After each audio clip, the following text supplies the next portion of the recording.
네, 오늘 선포될 하나님의 말씀은 출애굽기 20장 8절에서 11절까지 말씀입니다.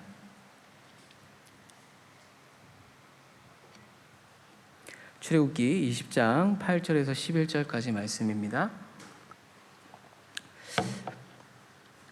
저와 여러분이 한 절씩 교독하신 후에 마지막 절은 함께 읽도록 하겠습니다. 제가 먼저 읽겠습니다. 안식일을 기억하여 거룩하게 지키라.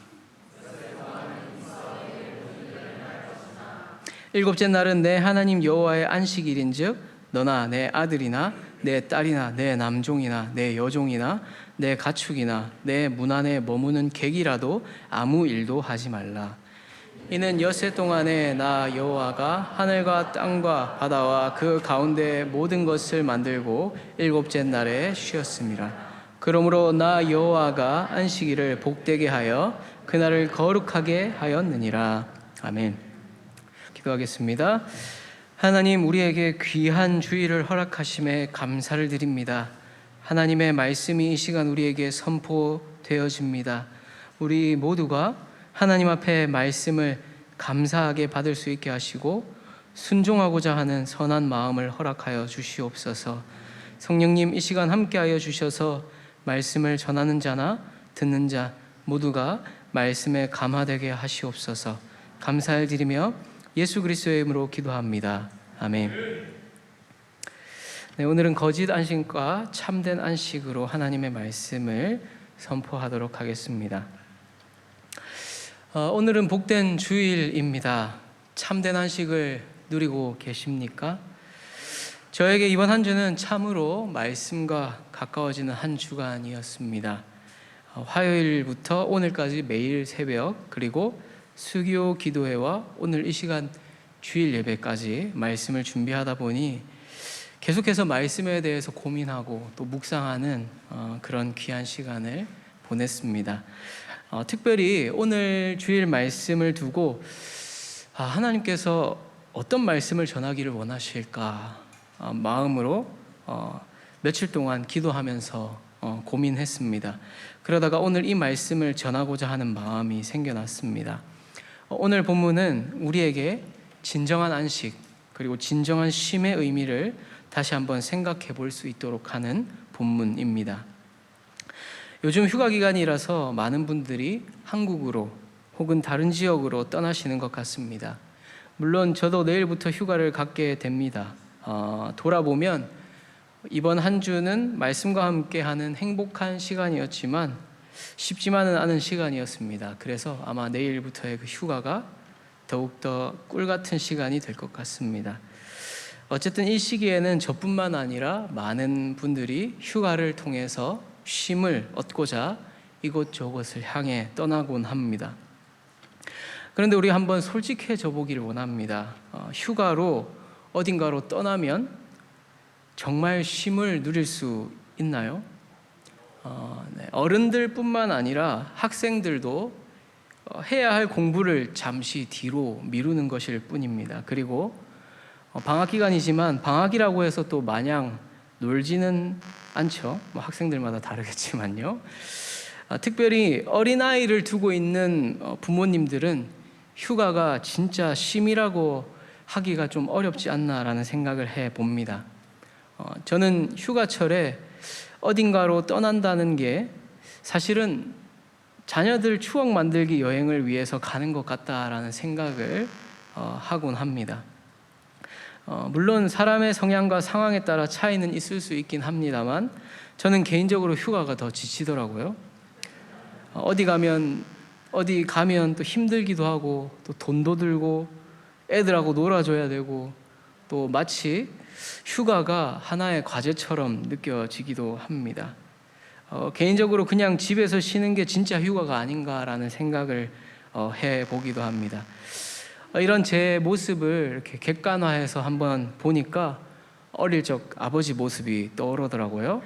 휴가철에 소파에 앉으셔서 선풍기 바람을 쐬시면서 TV를 보시며 애써 아내와 아들들의 시선을 외면했던 아버지의 모습이 떠오릅니다. 그렇다면 제대로 쉰다는 것은 무엇일까요? 참된 안식은 무엇이겠습니까? 특별히 오늘 주일은 그리스도인들이 영적으로 참된 안식을 얻는 날인데, 오늘 이 주일은 어떤 의미에서 참된 쉼이라고 할 수 있겠습니까?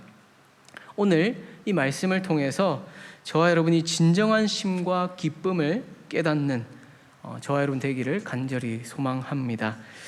오늘 본문에 보면 8절에 안식일을 기억하여 거룩하게 지키라고 말씀하십니다. 이 구절을 근거로 우리 믿는 성도들은 약 2000년 동안 주일을 지키고 있습니다. 사실 오늘 본문에서 이야기하고 있는 안식일은 우리가 지키고 있는 주일과는 사실은 다른 날입니다. 안식일은 실제로 토요일이고 주일은 일요일이죠. 이것에 대해서 제가 다 이야기하면 아마 오늘 여러분들이 집에 못 돌아가실 것 같기 때문에 짧게 이야기하자면, 주님의 부활하신 이후에 우리는 영적인 의미에서 안식을 주일에 하고 있다라고 생각하면 되겠습니다. 어쨌든 하나님께서는 안식일을 기억하여 거룩하게 지키라고 명령하고 있습니다. 그렇기 때문에 성도들은 이 명령 때문에 2000년간 주일을 지켜왔고, 그 전에는 안식일을 지켜왔던 것입니다. 그런데 명령이라고 하니까 왠지 하나님께서 야, 너네들은 앞으로 매주 나한테 찬양하고 내 말 잘 듣고 나한테 영광 돌려라, 아니면 혼날 줄 알아 라고 하는 것 같은 느낌이 듭니다. 하지만 명령과 관련해서 제가 항상 강조하는 것은 하나님의 명령은 우리를 위한 것이다 라는 것입니다. 하나님께서는 우리에게 명령하시는데 긍정적인 이유가 있다라는 것입니다. 그렇다면 안식일과 관련해서 하나님께서는 왜 명령을 하시는 걸까요? 안식일을 지키는 것이 우리에게 과연 어떤 긍정적인 의미가 있겠습니까? 특별히 거룩하게 지키라는 것은 어떤 의미일까요? 8절 이후의 본문에서 우리는 그 답에 대한 힌트를 발견할 수 있습니다. 9절에서 11절까지 말씀을 다시 한 번 더 읽어보도록 하겠습니다. 엿새 동안은 힘써 내 모든 일을 행할 것이나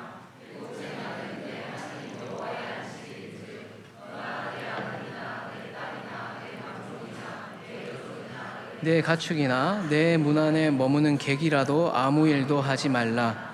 이는 엿새 동안에 나 여호와가 하늘과 땅과 바다와 그 가운데 모든 것을 만들고 일곱째 날에 그러므로 나 여호와가 안식일을 복되게 하여 그날을 거룩하게 하였느니라. 아멘. 9절에서 11절을 보면 하나님께서 노동에 대해서 이야기하고 있다라는 것을 우리가 발견할 수 있습니다. 즉 하나님께서는 이 안식일을 통해서 노동으로부터 해방되라고 이야기하시는 것입니다. 6일 동안 힘써서 일하고 일곱째 날에는 쉬라는 말씀입니다. 특별히 10절을 보면 그 쉼의 대상이 나옵니다.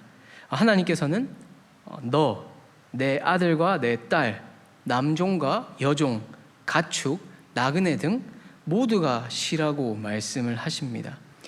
이 구절을 오늘날의 시선으로 보면 그냥 뭐 다 쉬라는가 보다라고 생각하기가 쉽습니다. 하지만 우리가 만약 출애굽한 이후의 사람들이라고 생각을 해봅시다. 이 말씀을 처음 들었던 이스라엘 민족 중 한 사람이라고 생각을 해보는 것입니다.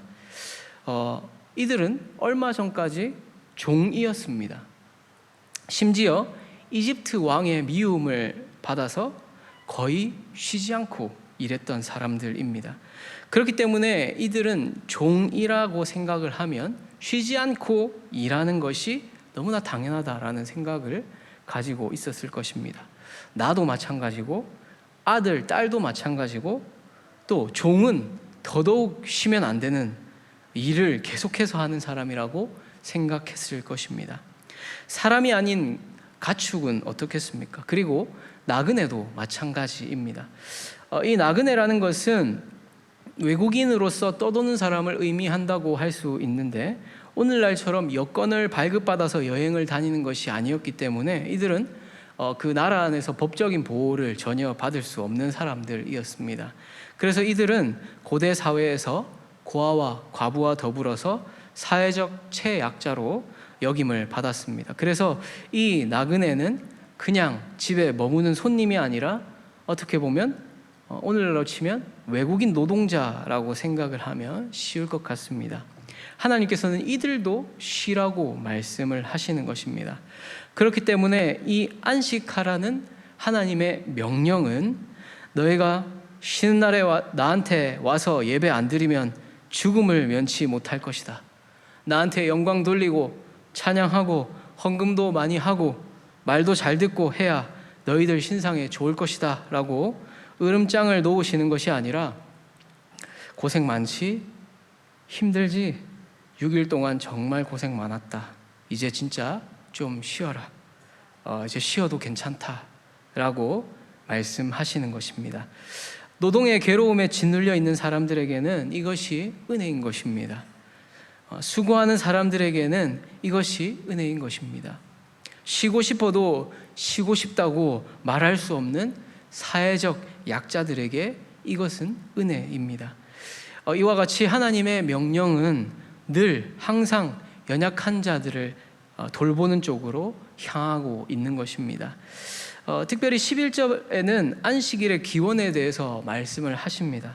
안식일을 시작하신 분은 하나님이시다라고 말씀을 하시는 것이죠. 우리 11절 말씀을 함께 읽겠습니다. 이는 엿새 동안에 나 여호와가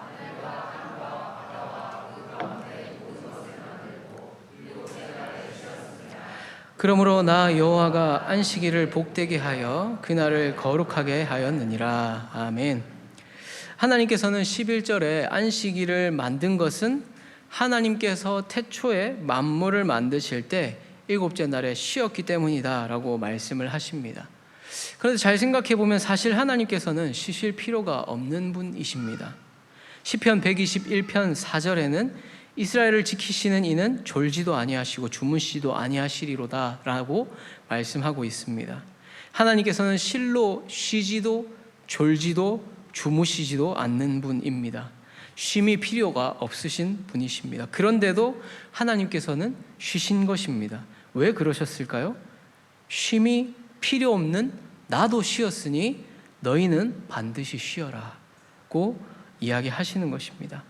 하나님께서는 우리가 쉴 수 있도록 가장 먼저 쉼을 시작하신 분이십니다. 그렇기에 우리도 쉬어야 하는 것입니다. 그리고 쉬지 못하는 사람들이 있다면 쉬도록 해야 하는 것입니다. 여기서 제가 여러분들께 아주 중요한 질문을 드리겠습니다. 여러분들은 잘 쉬고 계십니까? 정말로 잘 쉬고 계십니까? 우리는 쉰다고 하면서 사실은 제대로 쉬지 못하는 경우가 참 많이 있습니다. 우리는 쉴 때도 무언가를 계속 생각하거나 다른 무슨 일인가를 하고 있습니다. 사실 쉰다면서 제대로 쉬지 않는 경우가 대부분입니다. 몸은 가만히 있을지라도 머리가 일을 하는 경우도 많이 있습니다. 내가 열심히 일했다는 것에 대한 보상으로 쉬어야 되는데 또 다른 무언가를 하려고 합니다. 과도한 취미생활로 지치기도 합니다. 특히 요즘은 스마트폰으로 밤늦게까지 무언가를 하느라 다음날 아침에 또다시 피곤한 몸을 이끌고 또 일하러 공부하러 가기도 합니다. 밀려뒀던 드라마를 보느라 늦게 잠을 자기도 합니다. 어찌 보면 쉼이란 것은 9절 말씀처럼 엿새 동안 힘써 우리에게 맡겨진 일을 하기 위해서 쉬는 것인데 우리는 정말 제대로 쉬고 있는지 생각해 보아야 하는 것입니다. 우리가 제대로 쉬지 못하는 이유는 우리가 더 큰 만족을 바라고 있기 때문입니다. 쉰다고 하면서도 스마트폰을 놓지 못하거나 자야 할 시간에 게임을 하거나 친구들과 계속해서 메시지를 주고받거나 SNS를 뒤적거린다든지 혹은 유튜브를 본다든지 이런 모든 이유는 다른 만족을 얻고자 하기 때문입니다. 혹시 이걸 하면 더 재미있지 않을까? 이걸 하면 내 삶이 더 나아지진 않을까?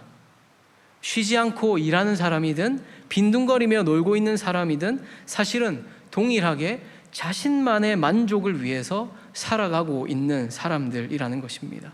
우리는 계속해서 무언가를 갈망합니다. 그렇기 때문에 우리는 고대 사회의 노예만큼 노동하진 않지만 더 피로하고 더 피곤한 삶을 살아가고 있는 것입니다. 육체적인 피로가 아니라 정서적, 정신적 피로에 사로잡혀 있는 것입니다. 한병철 교수의 피로사회라는 책에는 현대사회는 사람들에게 계속해서 무언가를 이루어내야 한다고, 그리고 무언가를 이루어낼 수 있다고 속삭인다고 합니다. 하지만 무언가를 이룰 수 있다는 그 마음이 좌절될 때, 할 수 없다고 생각될 때 오히려 더 큰 좌절에 빠지게 된다는 것입니다. 그렇기 때문에 우리가 살아가는 사회는 더욱 필요하다라고 이야기합니다. 그래서 현대인은 더 피로하고 더 우울하다고 말하고 있습니다.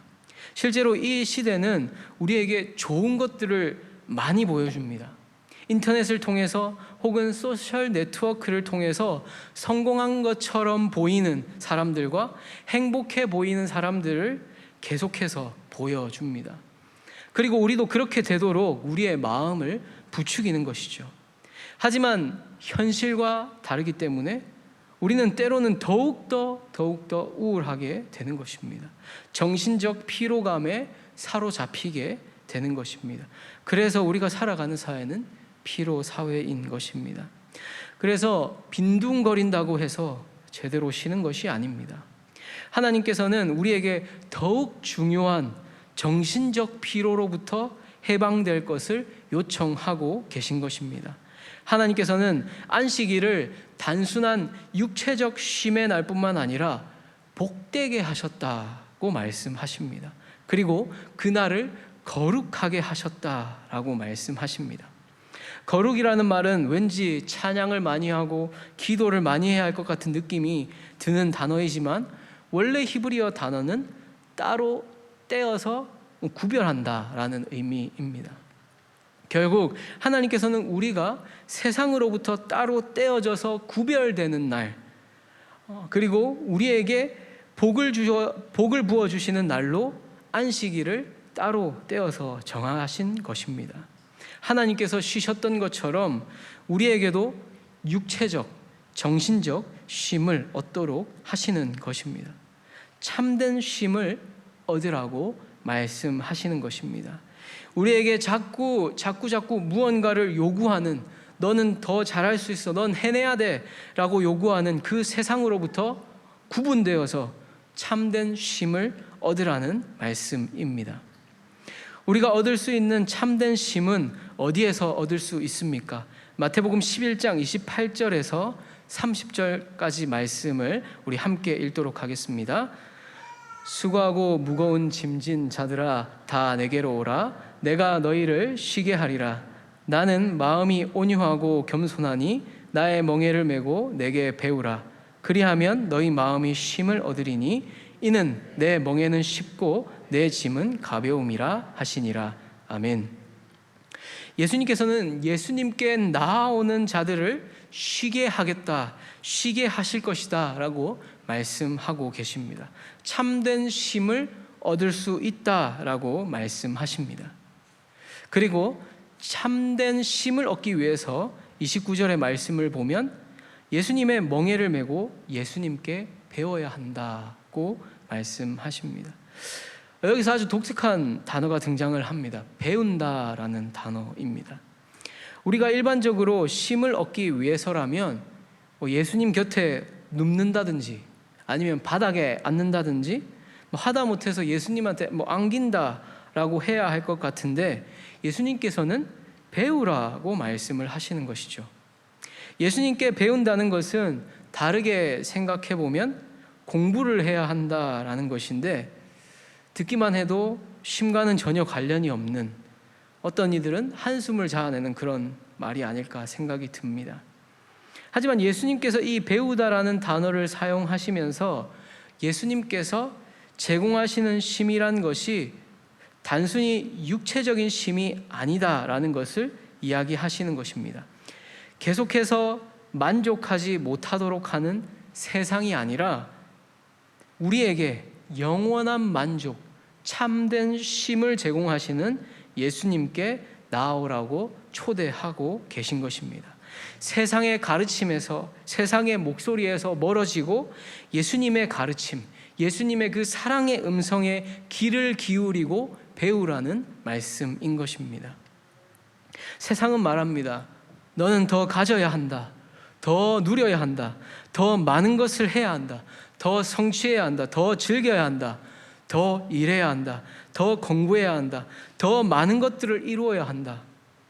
남들이 쉴 때 너는 일해야 한다.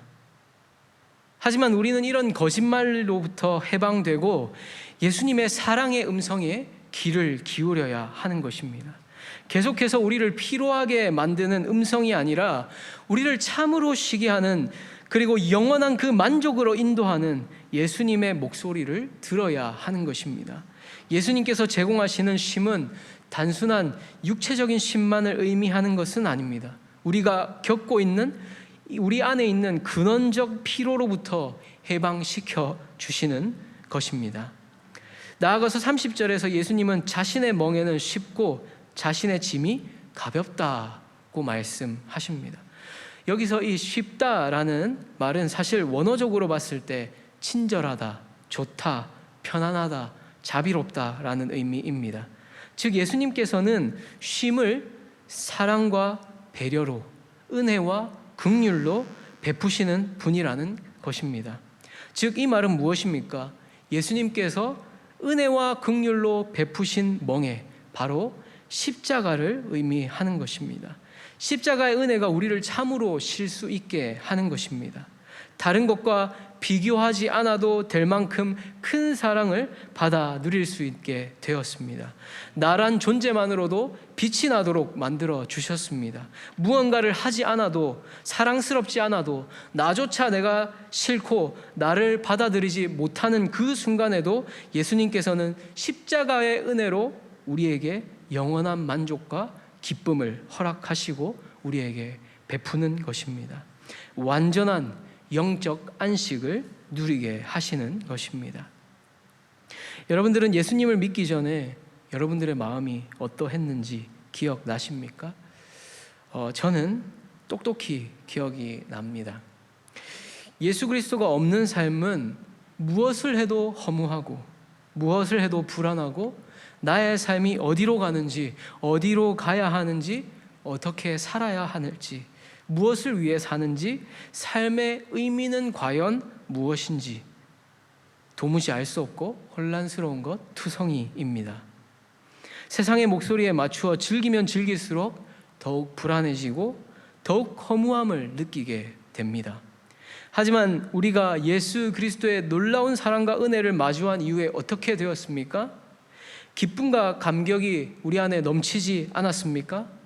그 기쁨과 감격이 때로는 세상의 소리에 조금은 사그라질 때가 있다 하더라도 허무와 불안으로부터 노임을 받았다라는 것은 결코 변하지 않는 것입니다. 프랑스의 천재 철학자 파스칼이 이야기하는 마음속에 하나님으로만 채워지는 그 구멍이 완전히 채워진 것입니다. 그 기쁨과 감격을 소유하는, 그리고 그 기쁨과 감격을 회복하는 저와 여러분이 될 수 있기를 간절히 소망합니다. 우리에게 진정한 안식을 제공하시는 주님을 따라 살아갈 수 있기를 소망합니다. 말씀을 맺길 원합니다. 우리는 종종 주일에 교회 와야 하고, 주일에 교회에서 봉사해야 하고, 또 주일에 구역 모임도 해야 하고 해서 제대로 쉬지 못하는 것 같다. 교회가 없었으면 더 제대로 쉬었을 것 같은데 라는 생각을 하기도 합니다. 하지만 그렇게 이야기하는 분들은 죄송하게도 예수님의 은혜와 긍휼을 제대로 경험하지 못한 분들이 아닐까 생각을 해봅니다. 여전히 예수님의 부드럽고 따뜻하고 다정한 음성이 아니라 여전히 우리를 올가매고 있는 세상의 목소리에 귀를 기울이고 또 무언가를 더 해내야 한다는 생각에 사로잡힌 것은 아닐까 생각을 해봅니다. 주일에 교회에 오는 것은 우리가 참된 쉼을 얻는 시간입니다. 예수님의 사랑과 긍휼을 다시금 느낄 수 있는 시간입니다. 청소년 여러분들도 학교 생활이나 학업 때문에 피곤하고 지칠 때가 많죠.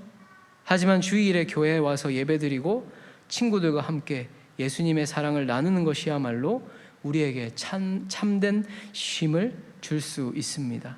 간절히 바라는 것은 우리 모두가 주일에 참된 안식을 누리며 예수님의 사랑과 은혜에 감격하고 기뻐할 수 있기를 간절히 축원합니다. 아멘. 이 시간 함께 기도하겠습니다. 우리 함께 기도하실 때에 우리는 왜 그렇게 피곤하게 살아가고 있습니까? 더 쉬고 싶다, 그리고 더 일해야 한다 라는 말에는 참된 쉼이 없습니다. 더 쉬어야 된다는 말에도, 더 일해야 된다는 말에도 쉼은 없는 것입니다. 오히려 예수님의 가르침을 배우고 그분의 사랑의 음성에 귀를 기울일 때, 그분의 십자가 사랑을 경험할 때 진정한 안식, 진정한 기쁨, 진정한 만족을 누릴 수 있습니다.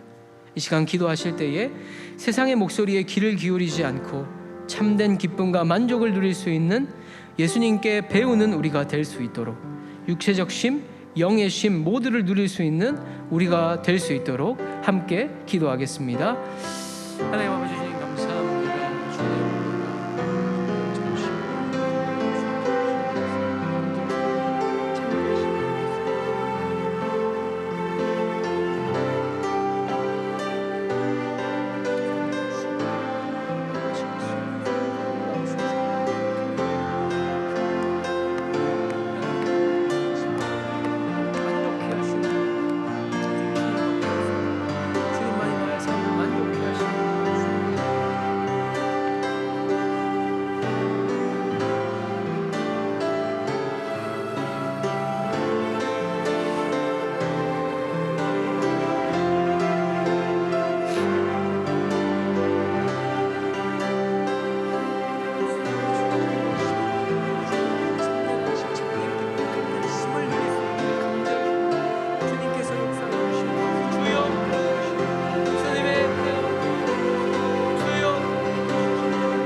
하나님 아버지 감사합니다.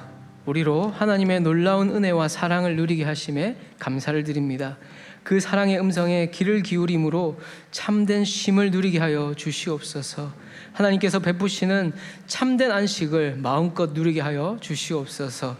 감사를 드리며 예수 그리스도의 이름으로 기도합니다. 아멘. 시간 다 같이 일어나셔서 찬송가 486장으로 함께 찬양하겠습니다.